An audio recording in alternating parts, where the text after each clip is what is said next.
Shalom, saudara sekalian luar biasa. Ketemu lagi di program Berita Firman Tuhan bersama Radio Amigos Net yang dapat didengar jernih di seluruh dunia. Anda bisa download, datanya itu kecil, melalui aplikasi Play Store di radio Android Anda. Ketik saja Radio Amigos Net. Radio Amigos Net. Itu dapat didengar di seluruh dunia. Beberapa rekan di beberapa negara mengatakan itu jernih. Luar biasa, ini anugerah Tuhan. Doa dan harapan kami, apapun yang Anda kerjakan berhasil karena kasih karunia Tuhan, dan apapun juga yang kamu kerjakan untuk kemuliaan Tuhan saja. Bapak Ibu Saudara sekalian, pentingnya iman dalam hidup ini. Dulu saya itu saking terobsesinya dengan Yosua 1 dan seterusnya, setiap tempat yang diinjak telapak kakimu akan menjadi milikmu. Tanpa sadar, tanpa eksegesa yang tepat, sampai tanah orang saya injak-injak, nggak jadi milik saya, saudara. Nah, sekarang ini termasuk kesembuhan dan lain sebagainya, ya saya kaget ketika istri saya cerita dan saya dengar Pak Erastus Sabdono ketika berdoa, kalau Asam Urat tolong doakan. Saya nggak mau doakan, mosok pendeta nggak mau doakan. Ternyata kalau soal itu ya nggak perlu didoakan. Didoakan supaya saudara sadar, lalu atur pola makan baru sehat. Nah, saudara, berbicara tentang iman, saya juga mengalami banyak mujizat yang luar biasa. Hati-hati antara sugesti dan iman. Hari ini akan dijelaskan oleh hambanya, Pendeta Wignyo Tanto. Shalom Pak Wignyo. Shalom Pak Heri dan semua pendengar Radio Net dimanapun berada, juga Bapak Ibu Saudara sekalian. Amin, puji Tuhan. Tidak berlama-lama waktu untuk Pendeta Wignyo Tanto. Dan bagi Anda yang akan bertanya-tanya, sharing sebentar, silahkan raise hand. Kalau ada kesulitan raise hand, silahkan Anda tanyakan di private chat. Tuhan memberkati. Pendeta Wignyo Tanto. Baik, Shalom, selamat pagi Bapak Ibu Saudara sekalian dimanapun berada. Saya pagi ini kita semua akan belajar apa itu iman, apa itu sugesti, dan sebagainya. Untuk itu mari kita siapkan hati kita untuk mendengar firman Tuhan. Mari kita berdoa. Bapa di surga, mohon berkati pagi ini setiap kami dengan firman kebenaran-Mu. Biarlah apa yang keluar dari mulut hamba-Mu ini adalah kebenaran yang dari Engkau. Terima kasih Bapa. Hanya di dalam nama Tuhan Yesus kami berdoa. Amin. Bapak Ibu Saudara sekalian, sudah lama sekali gereja mengajarkan hal-hal yang sebenarnya bukan iman. Atau minimal itu iman kanak-kanak, bukan iman yang dewasa. Ya, dan ini sangat tidak mendidik. Menyebabkan jemaat Tuhan tidak bertumbuh imannya. Seperti bonsai. Tidak bertumbuh sama sekali. Malah sebaliknya, hidupnya tidak bertanggung jawab, karakternya buruk, egois, dan sebagainya. Mengapa demikian? Sebab ajaran-ajaran yang ada ini sudah tercemari oleh aliran-aliran dunia. Yaitu misalnya New Age Movement. Ajaran zaman baru. Ajaran zaman baru ini memang populer sekali. Khususnya di kalangan para motivator. Mereka memakai teknik-teknik ini, semua ini, dengan berbagai nama. Ya. Sugesti, kemudian apalagi kekuatan pikiran. Nah, yang pakai istilah ilmiah ya Neuro Language Programming itu diajarkan di sekolah Kristen di mana-mana, dan itu dianggap wajar saja. Masalahnya bukan soal itu. Nanti kita bahas apa masalah utamanya. Sebenarnya semua itu adalah hipnosis. Hipnosis itu mempengaruhi diri sendiri atau orang lain dengan pikiran. Itu hipnosis. Ya. Di Korea ada yang mengajarkan teknik hipnosis ini meskipun tidak pakai kata hipnosis. Pakainya adalah katakan dengan iman, Saudara, gitu. Bukunya itu Dimensi Keempat namanya. Pendetanya terkenal, baru meninggal. Ya. Nah, itu dimensi keempat itu mengajarkan begini, kalau kita berdoa kepada Tuhan, itu harus doanya detail. Saya lihat itu, supaya tidak salah kirim Tuhan. Begitu. Ajarnya itu kalau saudara mau mobil mewah, minta sama Tuhan katanya. Perhatikan, apa yang diminta aja sudah duniawi banget. Bukan berarti nggak boleh punya mobil mewah, tapi kalau tujuannya itu sudah duniawi banget tuh. Kalau saudara mau punya mobil mewah, sebut waktu engkau berdoa, mobilnya warna apa? Warna merah, bannya bagaimana? CC-nya berapa? Yang harga berapa? Nah ini, kelihatannya rohani, semua orang suka itu begitu-begitu. Padahal ini sesat sebenarnya. Mengajarkan jemaat Tuhan duniawi. Tetapi memakai nama Tuhan Yesus. Kelihatannya jadi rohani. Padahal ini sama sekali salah. Ya. Dalam satu buku yang sangat terkenal berapa dekade ini, sampai hari ini, bukunya judulnya The Secret. Itu sebenarnya aliran zaman baru. The Secret ya. Dengan hukumnya yang terkenal The Law of Attraction. Kalau engkau mengingini, alam akan memberi. Aku harus hebat, alam akan memberi kehebatan. Sehingga kita akan sukses beneran jadi orang hebat. Begitu diajarkan. Itu adalah The Secret, New Age Movement. Ya. Nah, makanya para motivator ilmunya cuma itu, saudara. Ayo, semangat. Yakini dirimu akan sukses. Katakan pada dirimu sendiri. Gitu. Lihat ke cermin setiap pagi hari. Katakan pada dirimu sendiri melalui cermin. Engkau orang hebat, engkau orang hebat, engkau orang hebat. Begitu caranya, hipnosis. Menghipnosis diri. Itu bukan iman. Ya. Ada lagi yang begini ngajarnya. Saudara bayangkan tabungan saudara. Nolnya cuma berapa? Nolnya cuma 5 misalnya, 100.000 rupiah. Bayangkan nolnya banyak, saudara. Tiap pagi bayangkan nolnya banyak. Yakini. Yakini itu akan terjadi. Imani. Nah, pakai kata iman akhirnya. Ini penyesatan. Ada lagi ngajarnya begini. Ini kertas nih, 100.000. Tabungan kita. Lalu disuruh menulis 1M di kertas lain. Terus begini caranya. 100.000 nih. Ciluk, bak, jadi 1M. Tuh. Kayak orang gila begitu ngajarnya. Terus tiap hari, truk, jadi 1M. Gitu. Hipnosis. Menghipnosis diri. Sayang sekali, gereja mengadopsi teknik itu. Buku The Secret, saya pernah baca sepintas. Bahkan mengutip ayat-ayat Alkitab. Luar biasa ya. Orang Kristen yang nggak mengerti, oh ini Alkitabiah gitu. Dia mengutip ayat Alkitab, misalnya, mintalah, maka kau akan diberi. Ketuklah, maka akan dibukakan. Itu kan ayat Alkitab. Jadi saudara mesti minta dengan yakin. Nanti alam akan memberi atau Tuhan akan memberi. Akhirnya pakai nama Tuhan juga. Mereka nggak peduli sebenarnya mau Tuhan, mau alam, mau apa. Yang penting kau sukses gitu. Coba kita periksa ayatnya. Kalau mereka ngomong bukan ayat, saya terserah sih. Tapi kalau begitu mereka bilang ayat. Nanti dulu kita buktikan ayat itu apa bunyinya. Matius 7, mulai ayat ke-7.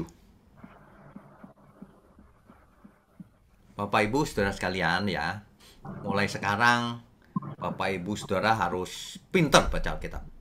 Meskipun tidak kuliah teologi. Karena kuliah tidak membuat pintar. Banyak orang kuliah juga baca Alkitabnya ngawur juga. Terbukti. Terbukti. Ya, coba kita baca. Matius 7 ayat 7. Mintalah maka akan diberikan kepadamu. Carilah maka kamu akan mendapat. Ketuklah maka pintu akan dibukakan bagimu. Wah, enak toh? Tinggal minta sama Tuhan dalam nama Tuhan Yesus. Sekarang kita berpikir sederhana aja. Kalau itu bisa dilakukan begitu, tidak ada orang miskin. Tidak ada masalah di dunia. Minta aja pasti diberi dalam nama Tuhan Yesus. Kan begitu seolah-olah. Nah, jadi pagi ini saya mau ajak Bapak Ibu untuk belajar dengan benar. Ya. Apa sih sebenarnya? Kalau baca Alkitab itu bagaimana sih? Dan apa artinya ayat ini? Ingat, Alkitab tidak bisa dibaca hanya satu ayat. Harus dibaca secara lengkap. Ayat-ayat di dekatnya akan membantu kita semua. Coba kita lanjutkan ayat 8. Karena setiap orang yang meminta, menerima. Dan setiap orang yang mencari, mendapat. Dan setiap orang yang mengetuk, baginya pintu dibukakan. Masih sama. Teruskan lagi. Nah, ini baru penjelasannya. Ayat 9-nya. Matius 7 ayat 9. Adakah seorang daripadamu yang memberi batu kepada anaknya jika ia meminta roti? Gak ada dong orang tua, anaknya minta roti, orang tuanya kasih batu, kan gak ada. Itu benar. Atau memberi ular jika ia minta ikan. Gak ada itu orang tua mana yang begitu. Ya. Nah, ayat 11-nya kesimpulannya. Jadi, jika kamu yang jahat tahu memberi pemberian yang baik kepada anak-anakmu, apalagi Bapamu yang di surga, Ia akan memberikan yang baik kepada mereka yang meminta kepadanya. Loh, Pak, benar tuh, Pak. Coba teliti, ini konteksnya apa? Artinya apa? Kalau anak minta ular, nggak mungkin diberi. Tapi kalau anak minta roti, pasti diberi oleh orang tuanya. Saudara minta apa? Minta kaya raya, nggak diberi sama Tuhan. Kenapa? Karena kalau kau dikasih kekayaan sekarang juga, sementara mentalmu belum cukup, pikiranmu nanti rusak. Banyak orang baru dapat duit dikit, pikirannya kawin lagi. Banyak orang dapat duit dikit, selingkuh sana, selingkuh sini. Mentalnya rusak. Bukan mental orang kaya itu. Ada yang kaya, pelit. Rusak mentalnya. Bukan mental orang kaya itu. Mau kaya, mau enggak, biasa saja. Jangan berubah. Kaya, sombong. Rusak mentalnya. Nah, bayangkan kalau seorang anak Tuhan minta kekayaan kepada Tuhan. Diberi nggak? Enggak. Kalau mentalnya belum cukup. Bapak mana yang memberi ular kalau anaknya minta roti? Tapi kalau anaknya minta ular, nggak diberi sama Tuhan. Itulah sebabnya banyak orang berdoa tidak dikabulkan oleh Tuhan. Kenapa? Kalau dikabulkan, rusak. Misal, seorang murid, Tuhan, buat ujianku A. Nanti tunjukkan jawabannya. Kalau itu dikabulkan, rusak anak itu. Dia nggak belajar, bisa dapat A, juara. Rusak. Pasti tidak dikabulkan doanya. Nggak mau berdoa, Tuhan. Cuma minum minyak urapan biar pintar. Pasti nggak dikabulkan. Rusak. Hukum Tuhan jadi rusak. Nggak ada tabur tuai nanti. Mengerti ya maksudnya ya, Bapak Ibu ya? Nah, jadi jangan terlalu sederhana mikirnya. Mintalah, kau akan diberi. Minta apa dulu? Kalau minta ular nggak diberi. Kalau Tuhan ajari aku menjadi anakmu, diberi oleh Tuhan. Kalau Tuhan beri aku 1 M sekarang juga, nggak bakalan diberi. Untuk apa? Kadang-kadang orang berbuat kesalahan harus menanggung kesalahannya. Kamu harus menderita karena kesalahanmu. Supaya lain kali kau tidak buat salah lagi. Begitu harusnya. Ya. Jadi nggak semua doa dijawab. Enak aja doa orang benar. Doa orang benar besar kuasanya. Betul. Doanya orang benar. Kalau orang benar minta kekayaan nggak? Pasti tidak. Bukan berarti tidak boleh kaya. Bukan itu maksudnya. Tapi fokusnya pasti bukan kekayaan. Fokusnya untuk pekerjaan Tuhan dan sebagainya. Tuhan, aku mau membuat suatu rumah sakit untuk Tuhan. Rumah sakit yang besar dan murah untuk banyak jemaat kita yang kesulitan untuk kemuliaan Tuhan. Bisa diberi oleh Tuhan. Tuhan, aku mau punya perusahaan besar supaya aku bisa jalan-jalan, nggak diberi. Makanya ada doa yang salah. Nggak semua doa benar. Masa sih Pak ada doa yang salah? Iya, banyak yang salah. Kau baca Alkitab apa enggak? Banyak orang males sih baca Alkitab. Apalagi pengkhotbah, banyak yang males itu. Kalau khotbah nggak baca Alkitab, nggak belajar apa-apa. Aku mendengar suara Tuhan. Suara yang mana yang kau dengar? Ngajarnya salah begitu. Ya kan? Coba kita baca Yakobus 4 ayat 3. Yakobus pasal 4 ayat 3.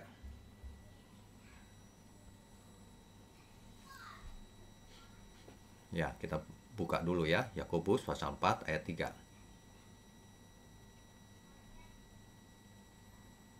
Oke, mungkin dimulai dari ayat 1 supaya konteksnya jelas.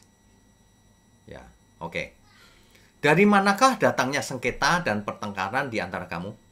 Apa sih yang menyebabkan kau berantem begitu? Bukankah datangnya dari hawa nafsumu yang saling berjuang di dalam tubuhmu? Bapak Ibu sekalian, kalau ada orang yang sukanya berselisih, nyinyir, dan sebagainya, pasti datangnya dari hawa nafsunya itu. Fitnah dan sebagainya itu. Ayat 2. Kamu mengingini sesuatu. Ini mulanya ini. Yang nggak benar tuh karena mengingini. Tetapi kamu tidak memperolehnya.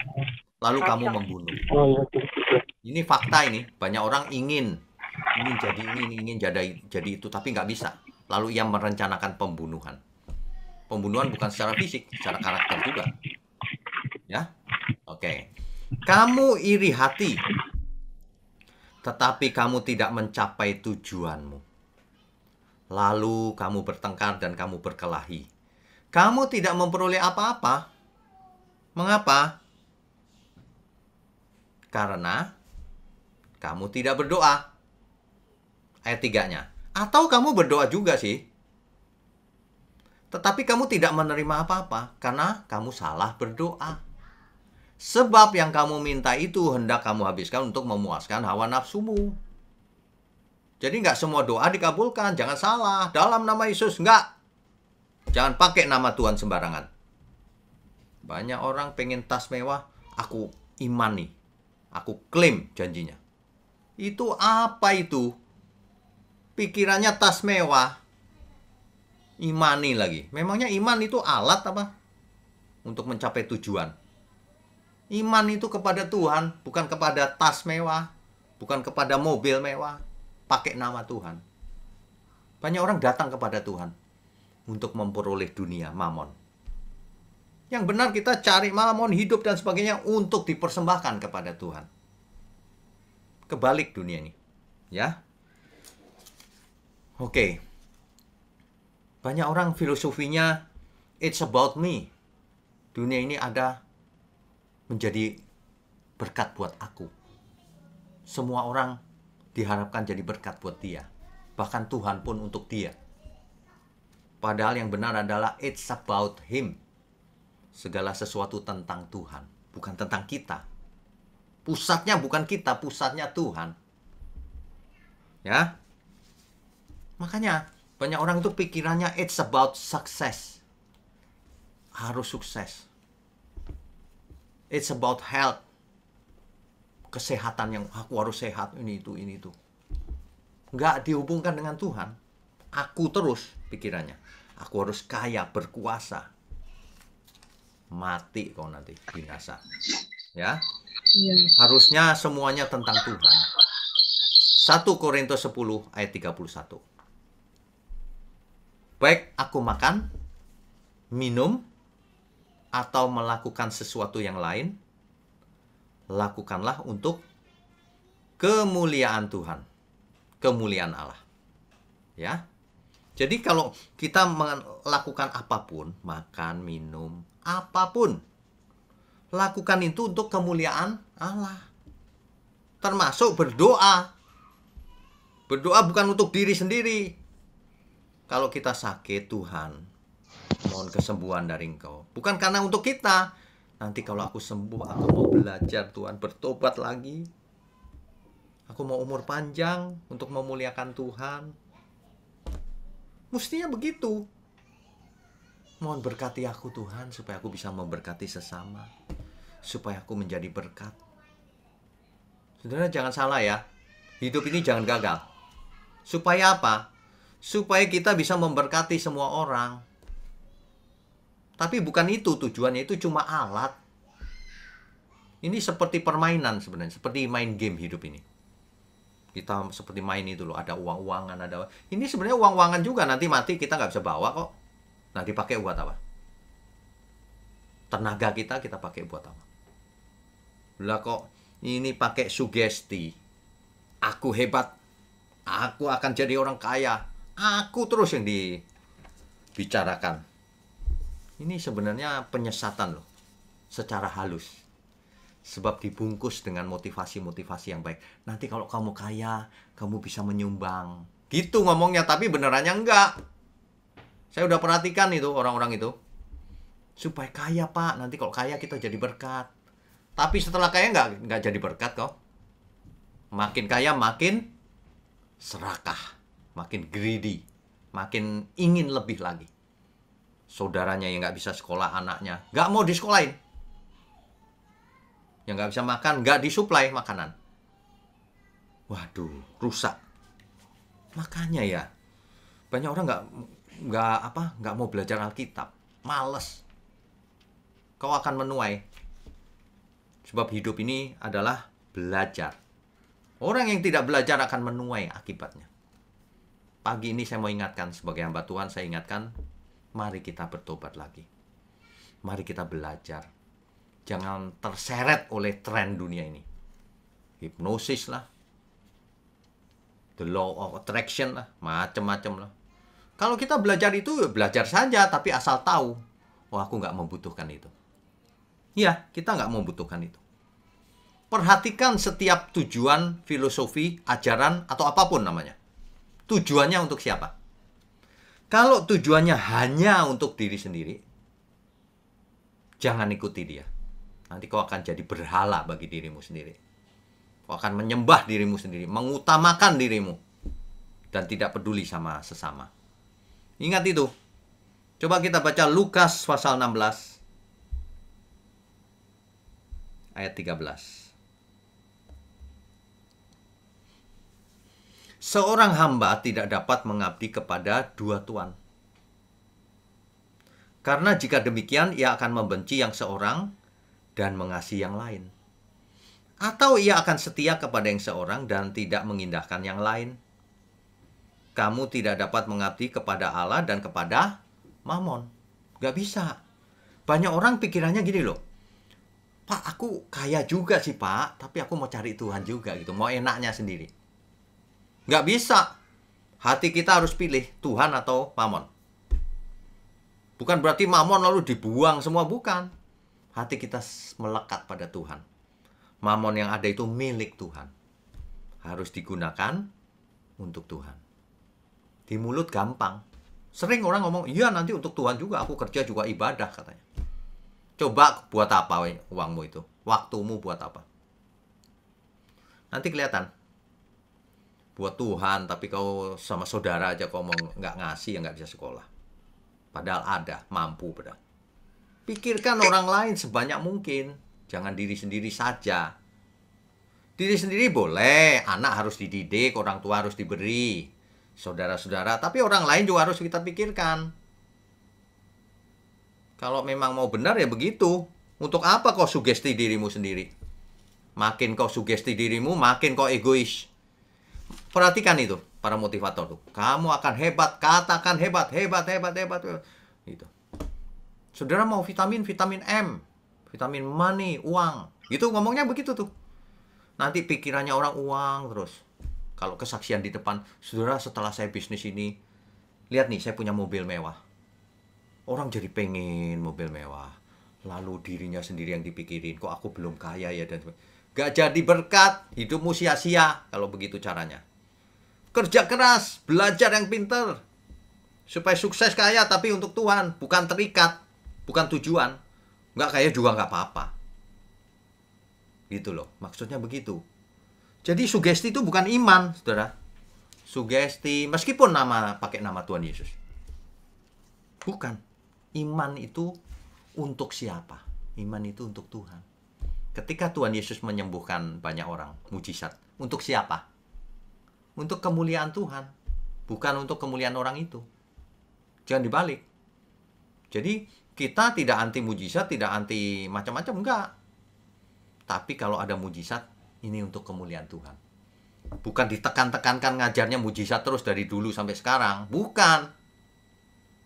Mujizat boleh ada, boleh tidak. Nggak penting.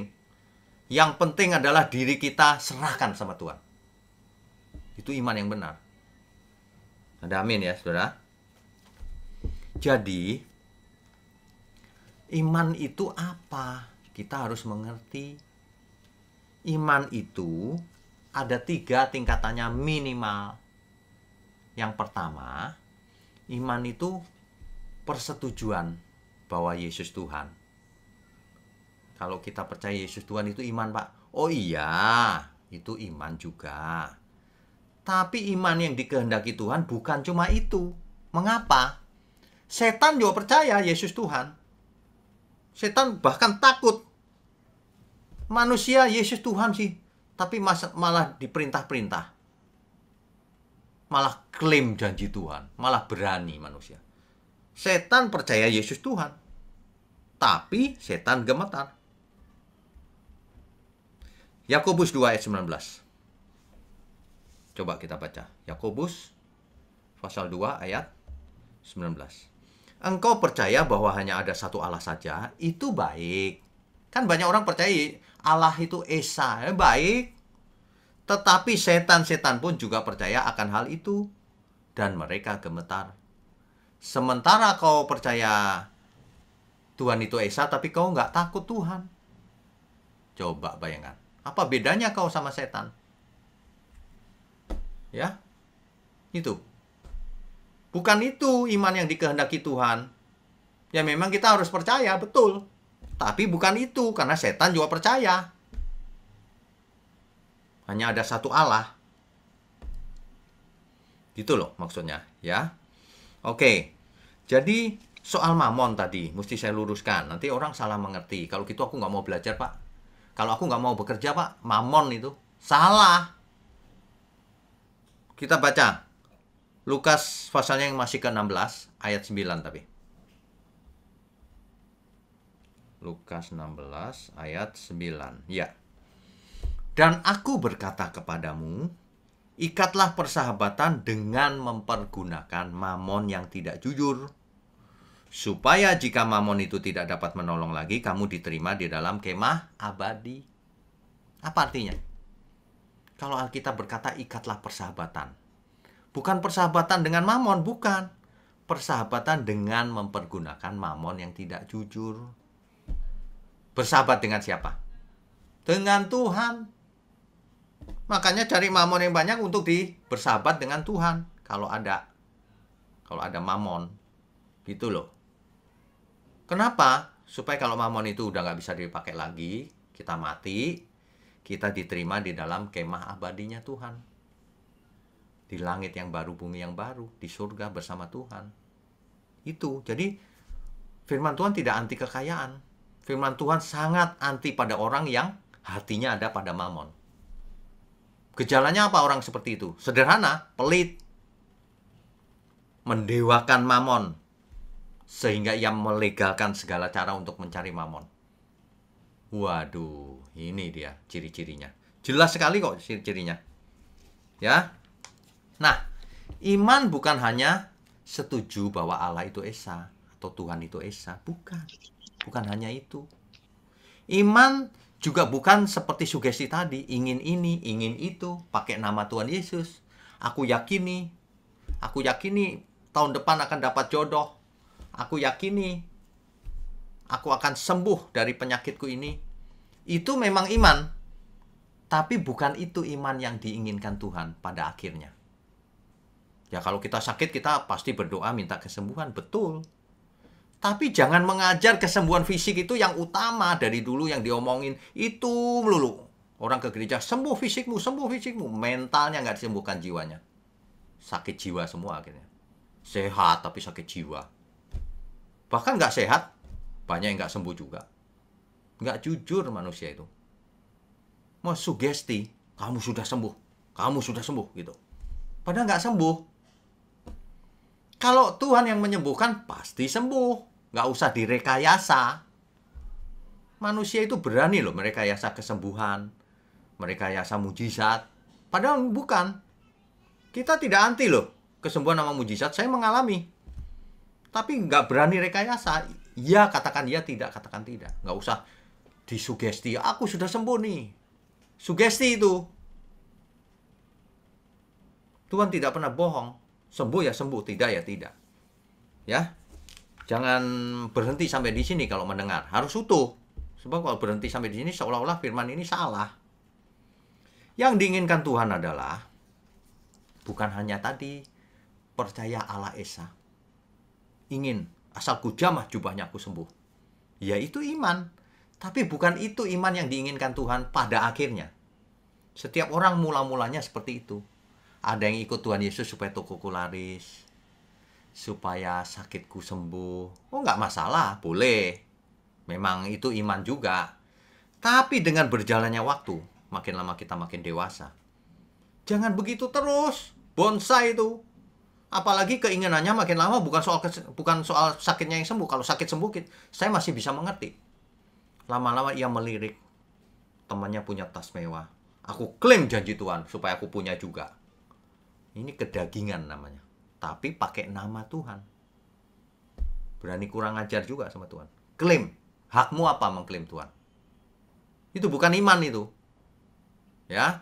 Iman itu, Tuhan aku mau sembuh. Tapi kalau nggak sembuh juga nggak apa-apa. Itu iman. Banyak orang nggak baca Alkitab sih. Ngawur-ngawur begitu. Iman itu sebenarnya Tuhan menginginkan agar kita pada akhirnya Tuhan pada akhirnya, oh kamu sekarang sudah mengerti nak, gitu. Mengerti itu gini, Tuhan, hidup ini milik Tuhan. Kuserahkan seluruh hidupku untuk Tuhan. Semua yang kau miliki, hidupku, waktuku, aset-asetku, semuanya milik Tuhan. Harus kugunakan untuk kemuliaan Tuhan. Nah, kalau itu yang terjadi, maka Tuhan bilang, akhirnya kau mengerti nak. Inilah anak yang kukasih, kepadanya aku berkenan. Begitu. Mana ada Tuhan berkenan sama, aku klaim janjimu Tuhan. Oh bagus kau anak-anak yang klaim-klaim itu, bagus. Begitu. Saudara mau punya anak seperti itu? Setiap hari datang ke bapaknya lalu, aku klaim janjimu pak. Mau beliin aku mobil. Kapan bapaknya janji? Kapan bapak di surga janji sama kamu? Beliin tas, beliin ini, beliin itu. Ya kan? Makanya harus punya iman yang benar. Penyerahan diri secara total pada kehendak Tuhan. Itulah iman. Dan itu didemonstrasikan oleh Tuhan Yesus. Ketika Tuhan Yesus mendekati saat-saat kematiannya, Tuhan berdoa, biarlah cawan ini berlalu kalau bisa.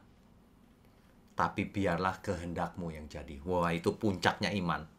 Menyerah kepada Bapa di surga. Kalau kita menyerah kepada Tuhan Yesus atau Bapa di surga.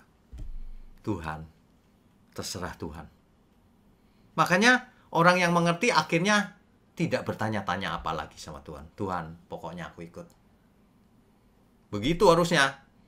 Hari ini banyak sekali orang kaya yang tidak takut Tuhan. Kristen sih, berdoanya sama Tuhan Yesus sih. Tapi berdoa model begitu. Aku harus sukses. Aku percaya tahun depan bisnisku akan lebih besar lagi untuk kemuliaan Tuhan. Ngomongnya untuk kemuliaan Tuhan di mulut. Tapi tidak pernah berbuat apa-apa untuk Tuhan. Kalau berbuat untuk Tuhan juga receh. Receh. Nggak signifikan. Itu untuk kepentingan diri sendiri namanya. Dia tidak pernah melihat gereja kekurangan dana, kesulitan lahan, sulit dapat izin. Gak peduli mereka. Ya, tapi gak apa-apa, masih ada orang-orang yang akan mendukung pekerjaan Tuhan. Itu pasti ada. Kita tidak butuh siapapun. Mau miskin, mau kaya, kalau tidak mendukung pekerjaan Tuhan, percuma orang-orang seperti itu. Tidak berguna bagi kerajaan kerajaan surga. Ya. Oke. Nah, Alkitab sebenarnya mengajarkan begitu. Cuma orang meneropongnya cuma mujizat tok. Atau kesuksesan saja. Matre sih pikirannya. Nggak bisa melihat jernih kebenaran Tuhan, kehendak Tuhan seperti apa. Coba kita baca ayat-ayatnya. Ini puncak dari iman itu ini. Lupakan itu sugesti dan sebagainya itu. Kenapa? Karena motivator terbesar dalam hidup kita. Ada roh Allah dalam diri kita. Gak butuh sugesti apapun. Banyak orang tidak mengerti hal itu. Coba kita baca dulu. Habakuk 3 ayat 17-18. Habakuk 3 ayat 17-18. Ya. Perhatikan ini. Sekalipun pohon ara tidak berbunga, pohon anggur tidak berbuah, hasil pohon zaitun mengecewakan, sekalipun ladang-ladang tidak menghasilkan bahan makanan, kambing domba terhalau dari kurungan, hilang lepas, dan tidak ada lembu sapi dalam kandang. Keadaan sulit. Ayat 18-nya. Namun aku akan bersorak-sorak di dalam Tuhan, beria-ria di dalam Allah yang menyelamatkan aku. Inilah iman yang puncak iman tuh ini. Sekalipun keadaan tidak membaik, kelihatannya aku nggak berhasil dan sebagainya, tapi aku tetap bersorak-sorak di dalam Allah, karena ialah yang menyelamatkan aku. Begitu. Pokok klaim janjinya, aku percaya akan jadi orang kaya, akan ini, akan itu, sugesti itu. Pertanyaannya, ketika kau klaim janjinya, kau layak nggak mengklaim? Apa yang kau lakukan untuk Tuhan?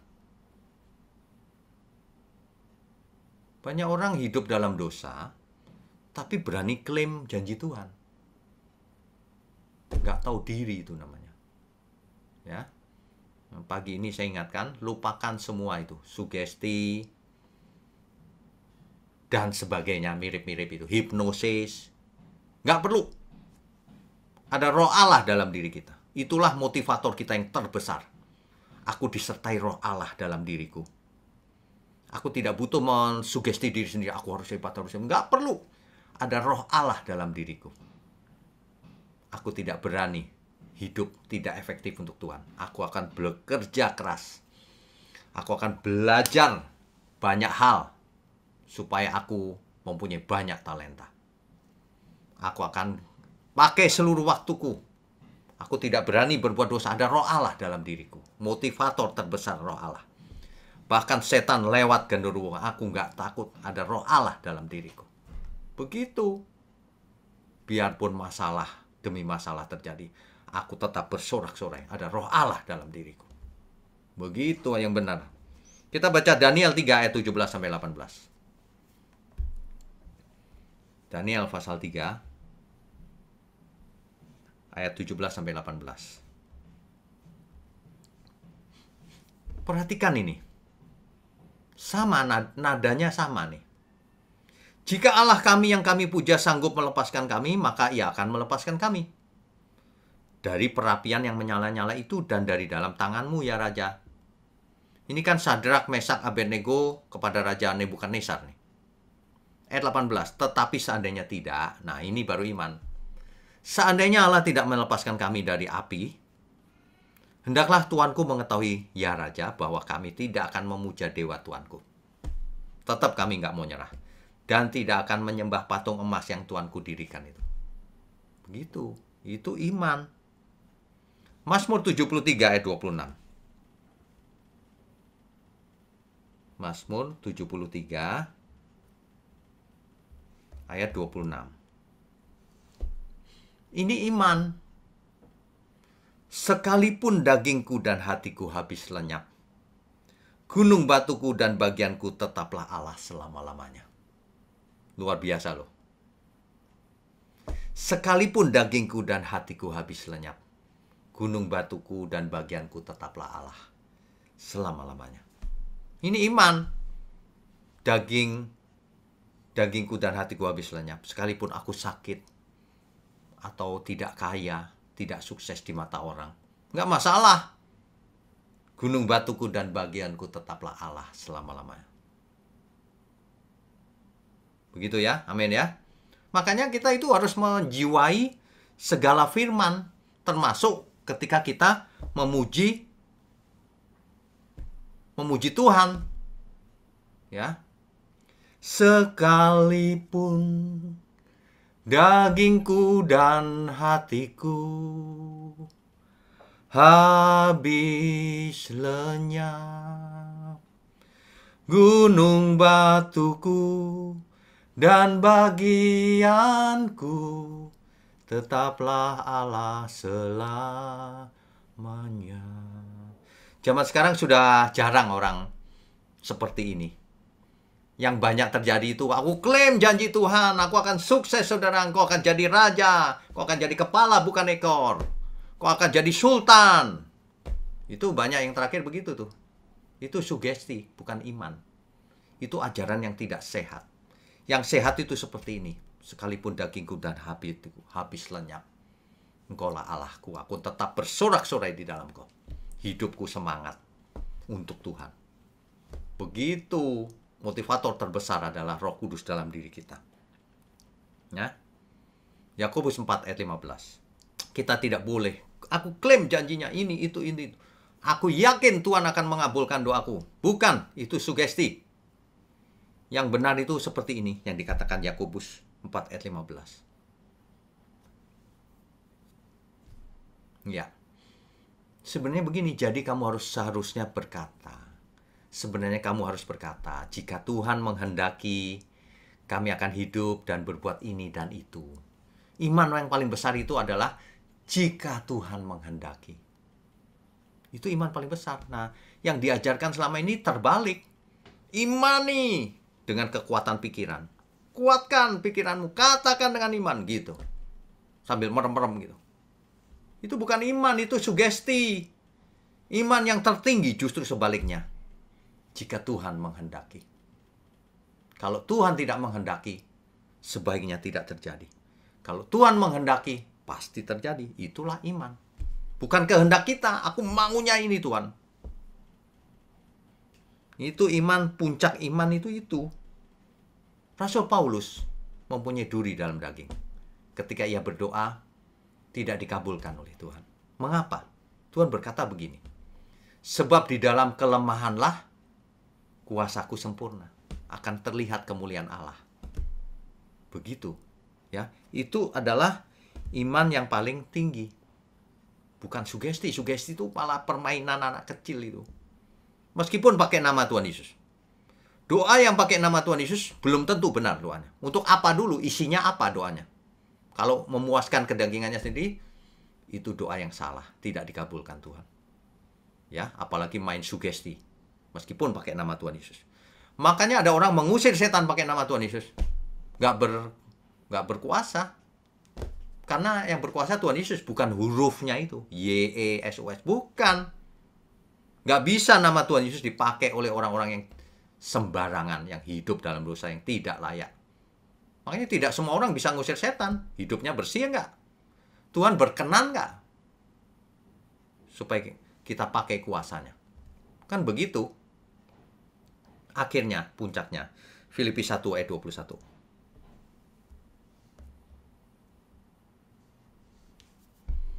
Orang yang beriman akhirnya akan berkata begini. Filipi 1 ayat 21.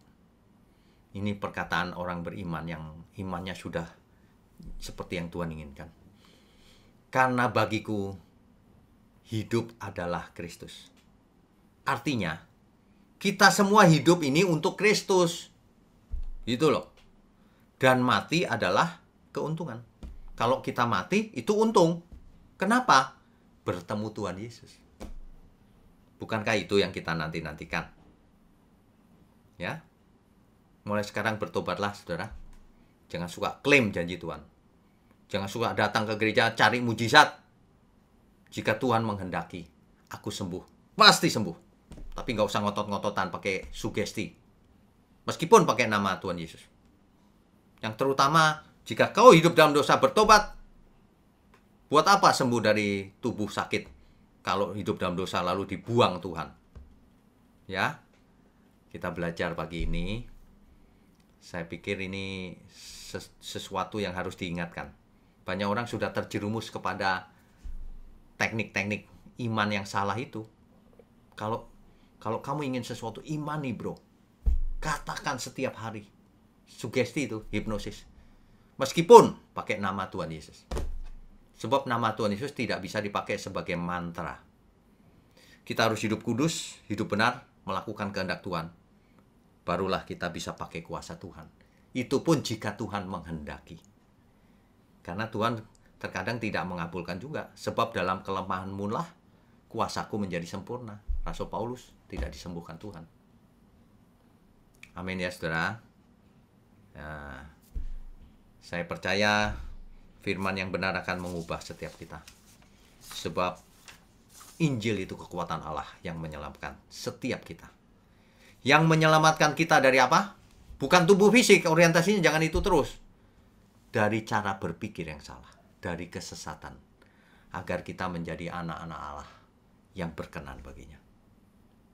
Amin. Oke, baik, kita lanjutkan. Puji Tuhan. Puji Tuhan luar biasa atas firman-Nya. Bapak Ibu Saudara, dari tadi Pak Wignyo juga mengatakan sugesti. Saya rasa definisi juga sudah disampaikan. Tetapi baik juga Saudara juga perlu tahu apa sugesti dan apa itu iman. Pelajari lagi ya. Tolong tonton lagi, dengar lagi supaya lebih clear and clean, supaya nggak salah kaprah. Karena saya dulu juga ngalami kesalah kaprahan, Saudara ya. Tumpang tangan. Mobil orang ditumpang tangan. Padahal mobil itu masih kredit juga. Masa saya klaim jadi milik saya? Itu ngawur namanya. Tumpang tangan masih mending, Pak. Ya. Ada mahasiswa yang naik bus dari jauh lihat rumah mewah, dari jauh di tangannya begini. Wah, dalam nama Yesus akan menjadi milikku. Ya. Kan termasuk jodoh. Termasuk jodoh. Itu milikku. Padahal istri orang. Oke. Bapak Ibu, silakan kalau ada yang mau pertanyaan atau ada sharing, singkat, padat, jelas, to the point, silakan raise hand. Nah, kembali lagi sugesti itu apa? Hati-hati Saudara ya. Gampang kok sekarang ini, tinggal ngeklik saja. Ini ya, sugesti adalah pemberian pengaruh atau pandangan dari satu pihak ke pihak lain.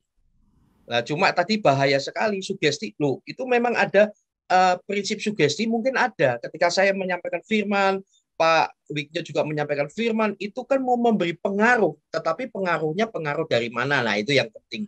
Bedanya di situ, Saudara. Ya, bedanya di situ. Pengaruh firman atau pengaruh diri sendiri. Nih, Kamus Besar Bahasa Indonesia juga sama. Menggerakkan hati orang dan seterusnya. Tetapi hati-hati. Bedanya tipis sekali bagaikan selendang sutra. Iya, Saudara, tipis sekali. Aduh. Loh, Saudara, hamba Tuhan juga bukan berarti nggak pernah salah. Saya juga pernah salah loh. Pak Wignyo saya yakin. Wah, ternyata itu sugesti saya nih. Gitu loh. Ya, benar. Kalau saya Pak Wignyo, tolong, nah sudah ada yang resen, sebentar ya, nggak lama. Pak Wignyo, sampai mana ini gara-gara yang resen? Harus disugesti dulu nih. Kita hamba Tuhan itu kadang-kadang juga keliru loh, pernah loh, nggak sadar ya. Ternyata pengaruh saya nih, ya. Dan biasanya Pak, ciri khasnya, menurut Pak Wignyo bagaimana? Ini hasil penerawangan saya nih Pak. Ciri khasnya orang yang sugesti itu Yesusnya kurang dominan, tapi lebih kepada dirinya. Saya lakukan ini ke dirinya gitu. Nah, kemudian biasanya membangun gerejanya, pelayanan, itu pengalaman rohani pribadi, pengalaman supranatural pribadi, itu menjadi dominan dan tanpa sadar jadi doktrin di situ, Pak. Ya. Itu akhirnya ke dirinya. Menurut Pak Wignyo gimana, Pak? Ya, jadi yang namanya sugesti, memang bisa ke orang lain, bisa ke diri sendiri. Nah, yang saya cerita banyak tadi, diri sendiri tuh, ingin kayak ini, jadi pusatnya diri sendiri. Nah, sedangkan seorang hamba Tuhan atau pembicara memang melakukan pengaruh, betul. Tapi pengaruhnya harus pengaruh yang benar, sesuai kehendak Tuhan. Ya. Ciri khasnya adalah memusatkan jemaat atau khalayak kepada diri seseorang atau kepada Tuhan. Itu saja. Itu Kalau betul, Pak. semuanya ke diri sendiri, nah itu dia. Ya, hati-hati saudara ya. Biasanya karena tampilannya biasanya hebat-hebat, Pak. Penampilannya tuh wah, saya dan Pak Witnyo kalah. Oh, jauh Pak kalahnya. Ya, ya, ya. Lebih ganteng, lebih ini ya, Pak ya. Padahal saya juga ganteng. Kalau nggak ganteng, istri saya nggak mau. Oke, sudah ada yang resen. Baiklah, bentar ya. Saya ini kurang ini dengan biasanya dengan StreamYard soalnya. Oh, iya iya. Jadi mesti utak-atik itu loh. Baik, ini ada Kristanaya. Silakan Ibu Kristanaya. Pak Kris. Oh, Pak Kris. Ya. Loh, itu Silakan, Ibu, Pak Pak, Kris. fotonya. Silakan Pak Kris. Silakan. Unmute. Oh, sebentar, belum dibuka. Ya, silakan. Ya, shalom Pak. Oh, maaf. Soalnya rambutnya saya kira panjang. Panjang lagi panjang. Maaf, Lagi maaf. panjang Pak. Enggak apa-apa. Ya. Silakan Pak Kris. Habis ikut apa kelasnya Pak Winyo saya panjangin biar kayak Simpson Pak. Oh. Aduh. Jangan Pak, Simpson punya Delila, jangan. Oh iya nggak boleh ya Pak. Oke Pak Kris. Ya saya mau tanya ini Pak. Yang saya tangkap ya Pak ya, maksudnya orang meminta-minta mujizat atau apa kayak gitu itu, maksud saya yang pantas seharusnya itu sesuai dulu sama kehendak Tuhan di dalam hidup kita. Itu pengertian saya Pak. Cuman caranya gimana ya Pak kalau men-share kebenaran ini ke orang lain, karena pengalaman pribadi saya, nggak usah jauh-jauh ya Pak ya, keluarga aja jarang yang mau terima ini gitu. Tadi Pak Heri berkata, oh ya Yesusnya kayak ada versi lain ya Pak. Pak Eras pernah khotbah hal yang sama, kalau Yesusnya orang-orang ini kadang-kadang versinya lain-lain, bukan Yesus yang dari Alkitab. Kalau saya share kebenaran ini, pasti nolak Pak. Jadi maksud saya yang mau saya tanya ke Pak Witnyo ya, kira-kira mesti gimana ya Pak menyampaikan seperti ini supaya biar nggak balik gitu loh. Kadang-kadang bahkan ada beberapa saudara itu yang maksudnya agak menjauh gitu. Baik Pak. Poinnya udah ditemukan. Ya. Baik Pak, supaya nggak Yesus lain, bukan jadi Yesus Tanaya. Silakan Pak. Baik. Ini seperti begini, Pak Kris. Seperti seorang bayi, jangan dikasih nasi padang, Pak, muntah dia. Jangan dikasih nasi goreng langsung, meskipun nasi gorengnya enak banget, tetap aja. Pak Witnyo video, oh ya. Ya, sudah. Jadi, seorang bayi mau dikasih masakan enak seenak apapun, muntah dia, Pak. Belum waktunya. Jadi kita pun harus cerdik. Kalau dia masih bayi, kasih susu, Pak. Bubur. Ya, pilihkan khotbah-khotbah kita yang enteng dulu. Jangan yang ini yang berat ini. Jangan ngomong neraka, Pak.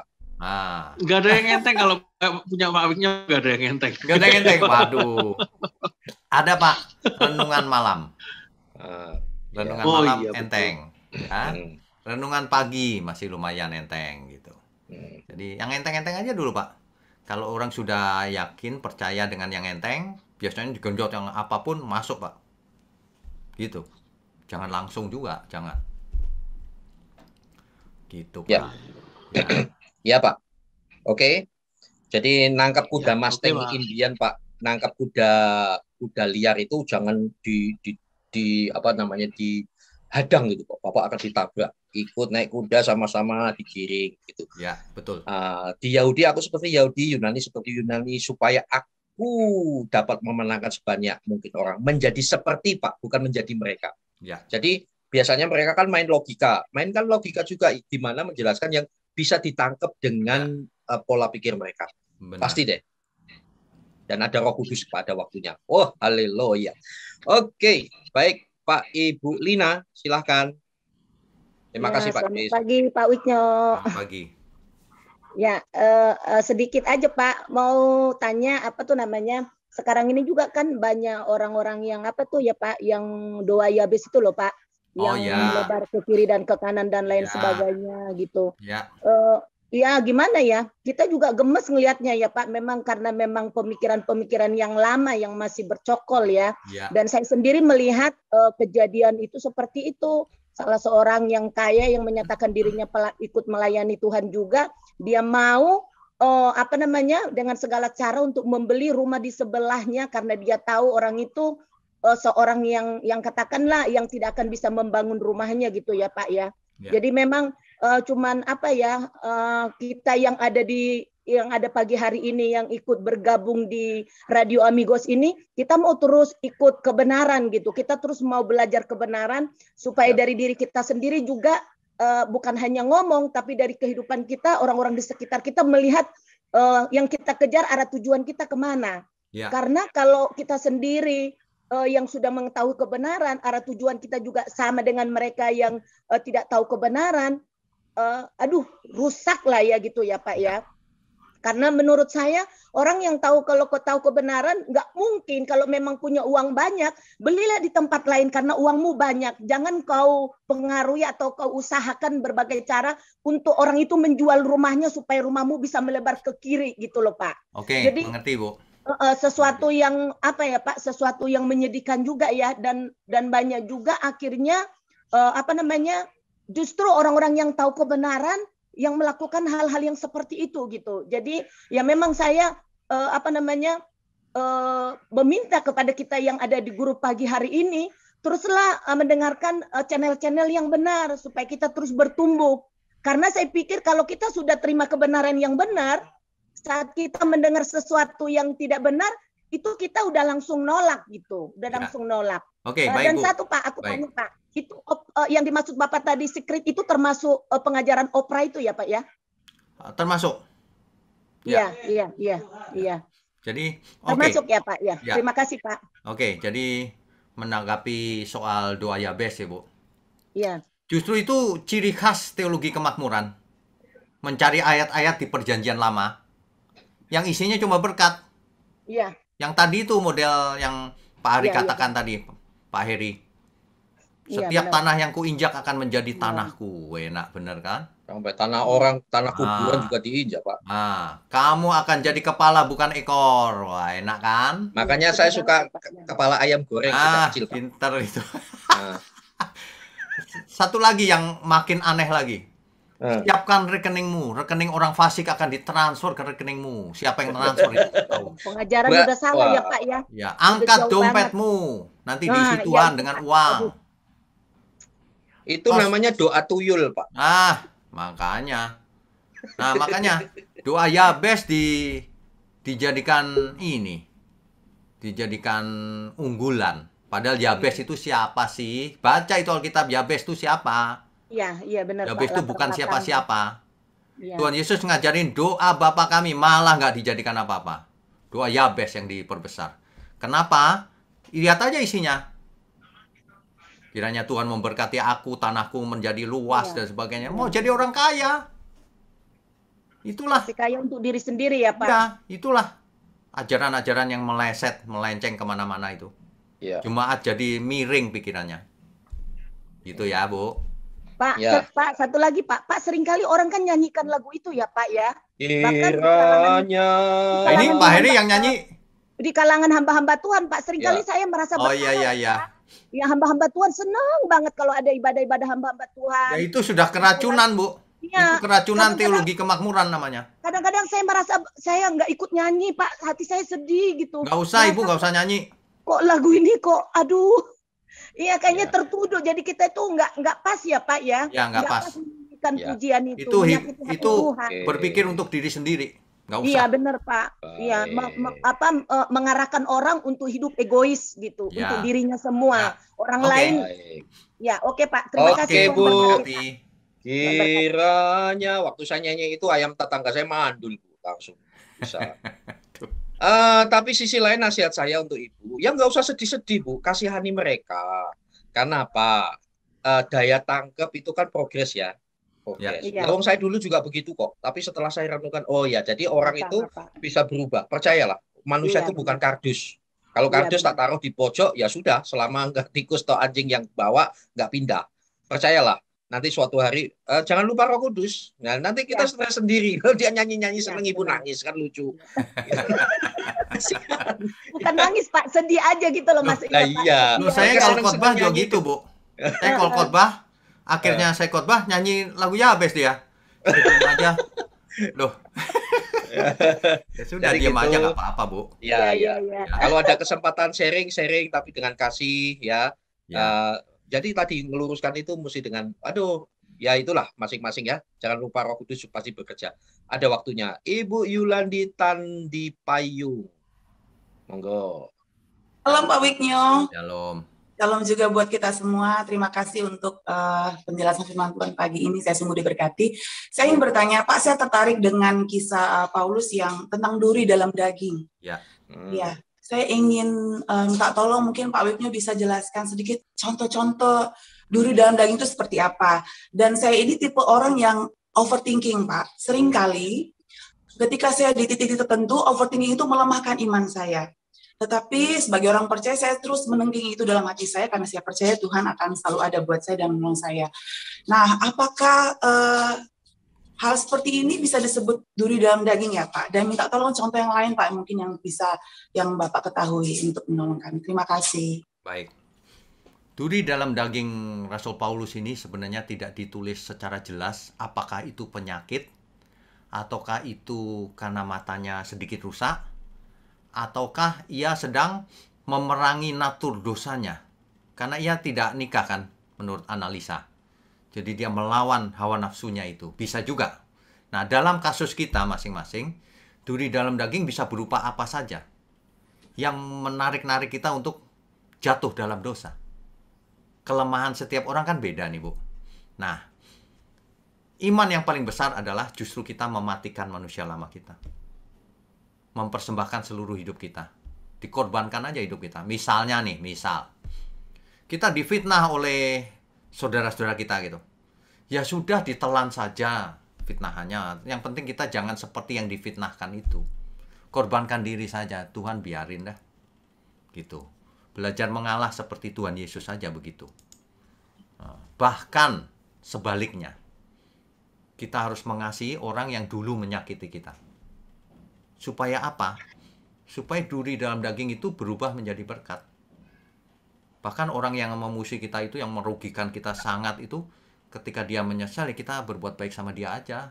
Berkati dia, nanti dia melihat Tuhan di dalam diri kita. Dan dia bertobat lagi. Itu lebih hebat lagi. Lebih berkenan lagi untuk Tuhan. Nah, jadi kesulitan apapun yang kita hadapi dalam hidup kita, yang sangat sulit, kadang-kadang bahkan tidak bisa dihindari.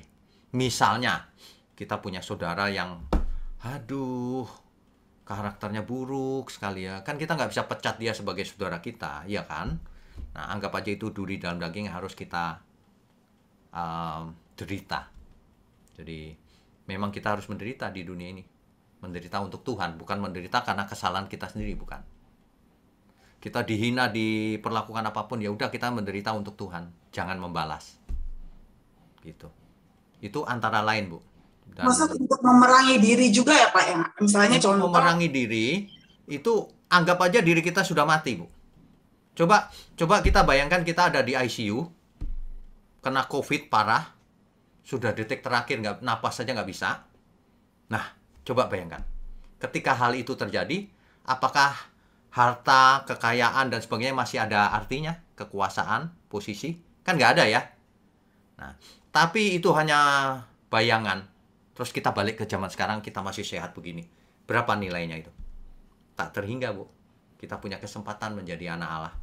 Itu tak terhingga. Jadi kita bisa, iya ya, udahlah, yang lain nggak penting. Yang penting aku sekarang bisa mensyukuri keadaan, belajar terus, menyukakan hati Tuhan. Gitu, Bu. Ya.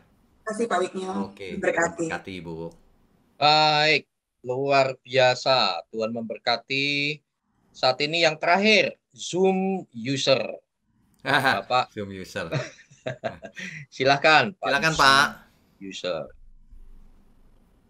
Halo. Pak Zoom. Belum unmute, Pak. Unmute dulu, Pak. Unmute. Salam, Ya. Tuhan berkati. Shalom.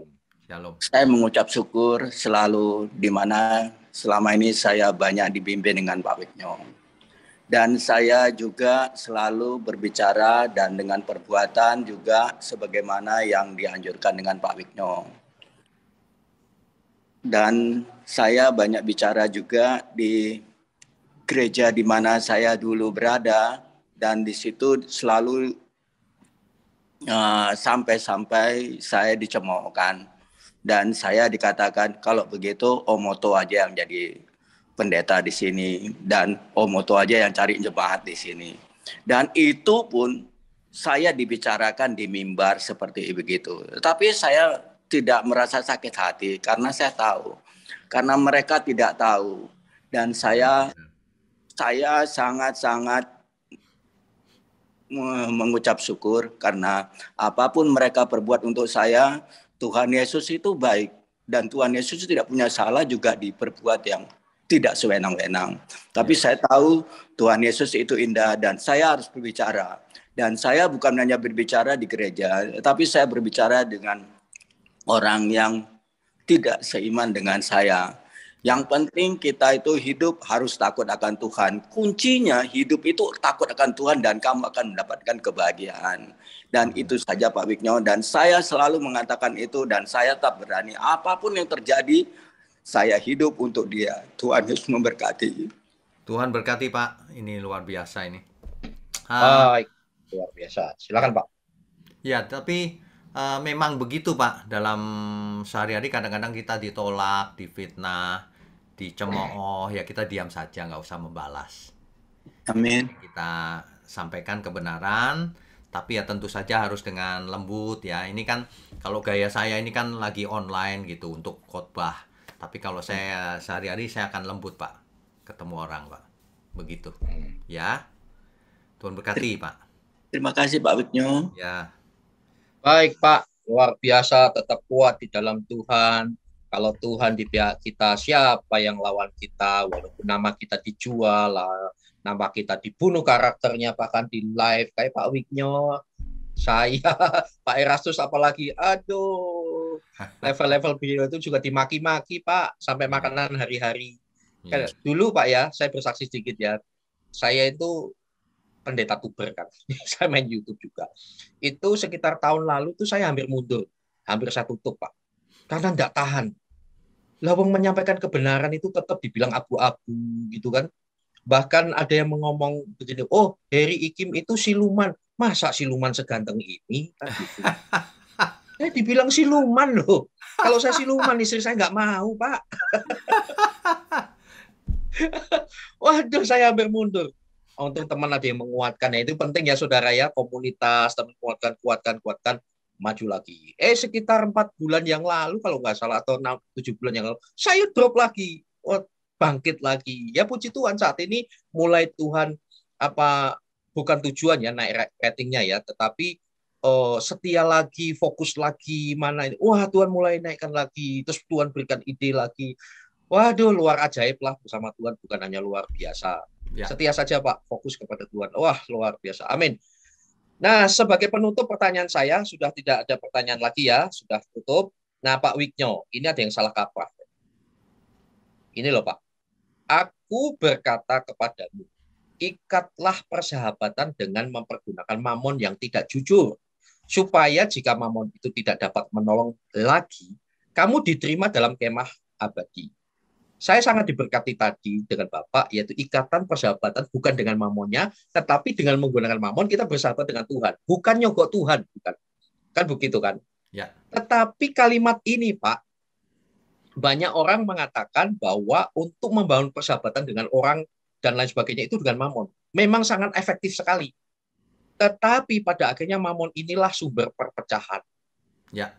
Nah, memang mamon ini banyak orang juga, bahkan gereja paling efektif sekali kalau dia sudah tampak mewah, punya tempat sendiri, pendetanya mentereng dan lain sebagainya. Nah, mohon di-clearkan lagi Pak soal ini. Karena saya dengar sendiri bahkan untuk ngikat persahabatan maka dia pakai uang. Memang sangat efektif, itu kayak politikus Pak. Oke, Money politik. Ya, money politik. Ya, Bukan berarti gereja nggak butuh duit loh.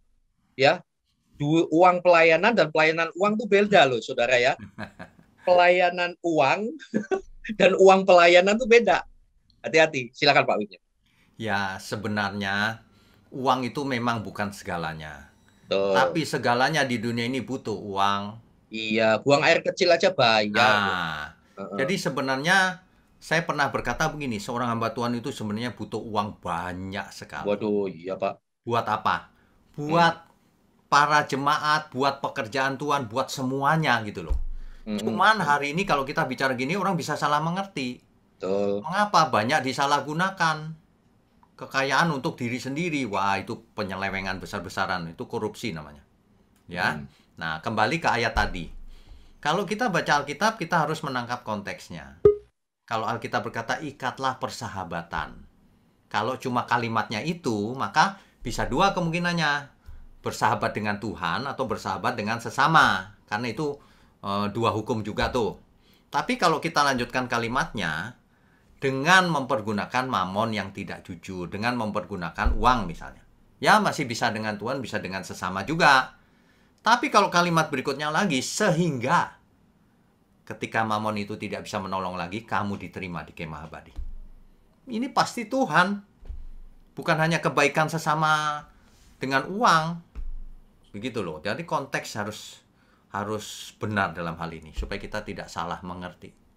Iya. Oke, baiklah. Tuhan memberkati. Terima kasih Pak Wignyo untuk hari ini. Nanti setiap bulan sekali kita akan share lagi langsung dengan Pendeta Wignyo Tanto. Dan tiba saatnya Pendeta Wignyo Tanto menutup dalam doa. Dan salam juga untuk di Facebook Amigos FM. Demikian juga di Radionet Amigos ya, yang dapat didengar jernih di seluruh dunia. Demikian juga di channel IKIM, Umat Kristen Indonesia menjawab, soft way is the best way. Pendeta Wignyo berdoa untuk kita semua. Baik. Mari Bapak Ibu, kita tundukkan kepala sebelum kita selesaikan pertemuan kita. Mari kita tundukkan kepala. Bapa di surga, kami sungguh mengucap syukur untuk pagi ini, penuh dengan kebenaran firman-Mu. Biarlah setiap kami yang mendengar, Tuhan berkati, agar kami mengerti dan hidup kami diubahkan. Siapapun yang mendengar ini, mari kita bertobat lagi. Terima kasih Bapa, mohon berkati juga channel gerejamu di tempat ini, juga IKIM untuk menjadi berkat bagi banyak orang. Sehingga banyak orang mengenal Tuhan, Tuhan Yesus, Tuhan yang benar. Terima kasih, kami mau sudahi pertemuan kami dengan menyambut segala berkat jasmani, berkat rohani. Hanya di dalam nama Tuhan Yesus.